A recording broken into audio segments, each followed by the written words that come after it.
Thank you, volunteers. That's the new volunteers. So, my name is Deb Calabria, and I am Bob token American. This is not an accent, I'm not acting.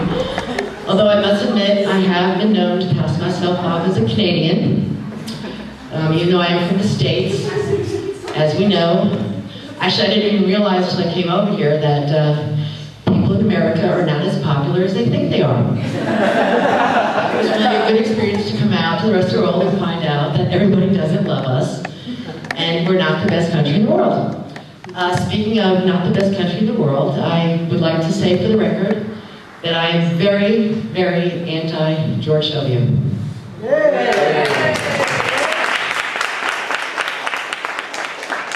And as a lesbian, it hurts me to say that I hate Bush. Seems like it's just not right. I do.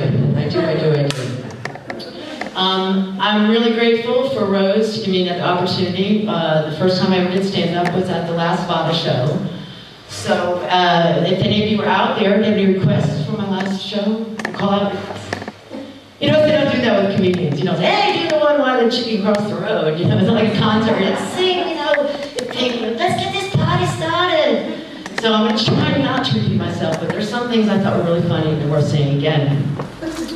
I want to talk a little bit about when I was in the States. I had a LGBT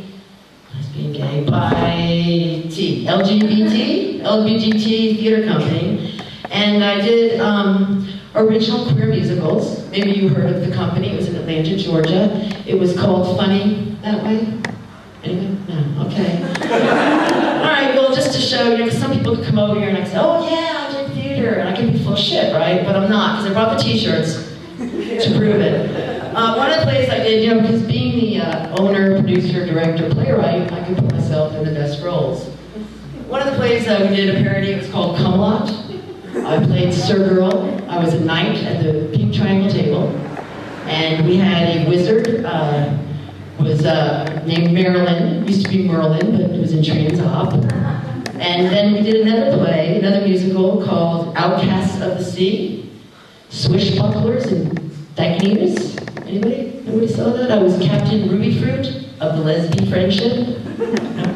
Okay. My favorite one was when I was sheriff for the gay Western musical, Homo on the Range. That's all right. Anyway, let me just, people having a good time tonight? Everybody, you all having a good time? Yeah. Pretty happy? Just raise your hands if you're happy. Raise your hands if you're happy. That's pretty good. Okay, could you raise your hands if you're in a relationship? In a relationship. Okay, keep your hands up if you're happy and in a relationship. That's the lowest hand. Yes. Right? It's tricky, huh? Yeah, so I know someone's like, well, is my girlfriend looking? I'm in a relationship. I was in a relationship with serious relationship with an Austrian woman.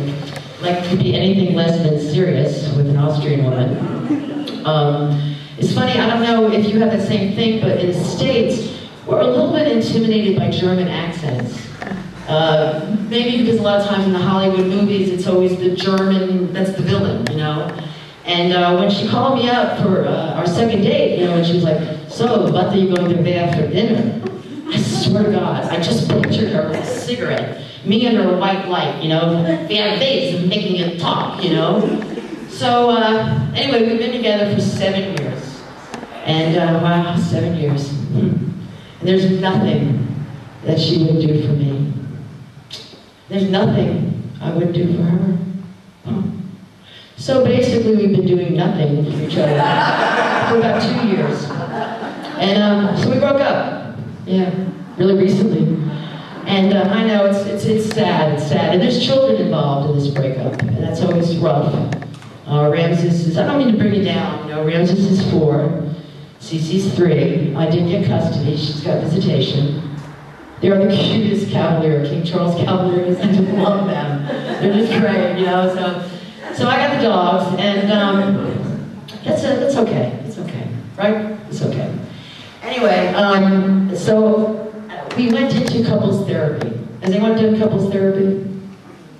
I mean, I only filled up one of the rooms. One person, how do you feel about that? I don't really like it. It's kind of like, I'm not really into three-ways. You know, I want my therapist all to myself. You know, I don't really like sharing her, you know? And the ironic thing is, you know, even though we were breaking up, you know, we felt like we wanted to, at least, you know, since we had such a fucked up relationship, we thought we'd at least have a healthy breakup. You know, I mean, think about it, that's not a bad thing to do, to go and do couples therapy. It's a little rough on our therapist, but I called the LGF for an appointment, the Lesbian Gay Foundation, and got an appointment with a therapist. This tall, very attractive butch woman greeted us when we got there. We went into her office, we sat down.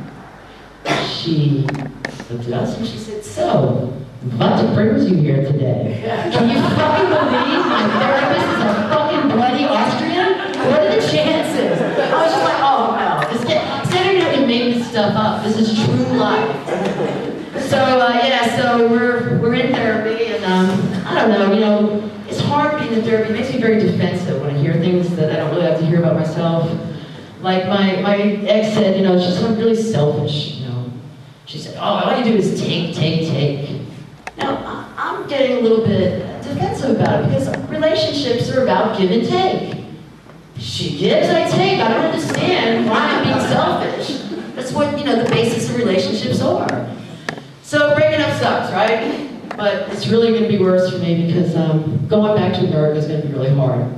I feel like since I've been here, I've made some really great friends. I love Manchester when it's not raining. There's nowhere else in the world you can open up a map and it says gay village. You know, you always have to find out where the gay neighborhoods are, but there it was. You don't even need to find another queer to find out where y'all hang out. It's right there on the map. That's a beautiful thing.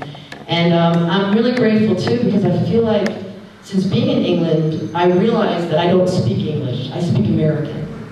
And there's a whole other language with English. I feel like I started to learn some things, you know. Of course, it won't really work. I mean, if I go back to the States and I ask somebody if they want a shag, they're going to think I'm asking them if they want a haircut or a 70s carpet.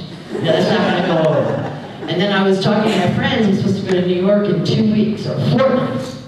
Now, if I go back and I say to my friends, I'm going to be here for a fortnight, they're going to be like, who the fuck do you think you are, Shakespeare? Or Madonna? Thank you very much. My name is Deb.